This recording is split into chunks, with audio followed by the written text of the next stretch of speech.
এখানে আসার উদ্দেশ্য হলো আমরা সিঙ্গাপুরে জাপানে বিভিন্ন দেশ দেখেছি, যত দেশগুলো যত যোগাযোগ ব্যবস্থা যত উন্নত, দেশ তত উন্নত। আজকে আমরা যে সংকট এবং যে কষ্ট নিয়ে এখানে আসছি, আমাদের কষ্ট হইলো সারা রাত্র অবৈধ কন্টেইনার দিয়া গাজীপুর থেকে, সাভার থেকে, বিভিন্ন ডিস্ট্রিক্ট থেকে আমাদের মাদক দিতে এই কন্টেইনারে সারা রাত গ্যাস দেয় এবং দিনের 9টা 10টা পর্যন্ত গ্যাস দেয়। আমাদের পার্সোনাল গাড়িতে, মাছের পোনার গাড়িতে, মুরগির গাড়িতে এবং বিভিন্ন যে রুগী এই সমস্ত গাড়িতে সকালে গেলে আমাদেরকে গ্যাস দিতে পারে না। আমরা অসহায় অবস্থায় আছি। বিগত 2-3 বছর যাবত এই অবস্থা। আজকে 2 মাস যাবত আমাদের চলার কোনো ব্যবস্থা নাই।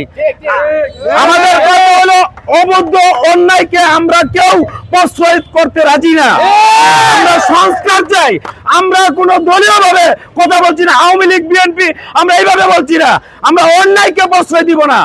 আজকে মাছের গাড়ি, পোনার গাড়ি, আজকে আমরা যদি যোগাযোগ ব্যবস্থা উন্নত করতে পারি, আমাদের দেশ অতি শীঘ্রই উন্নত হবে ইনশাআল্লাহ। তাহলে আপনাদের কাছে আমাদের অনুরোধ, এই সংবাদটুকু আমাদের মন্ত্রী পর্যায়ে কোন পার্সোনালি আপনি প্রধানমন্ত্রী পর্যন্ত আমরা চাই এই সমাধান। যদি সমাধান আমাদেরকে না দেন, আমরা অতি শীঘ্রই আরো বড় ধরনের কর্মসূচির ঘোষণা করব।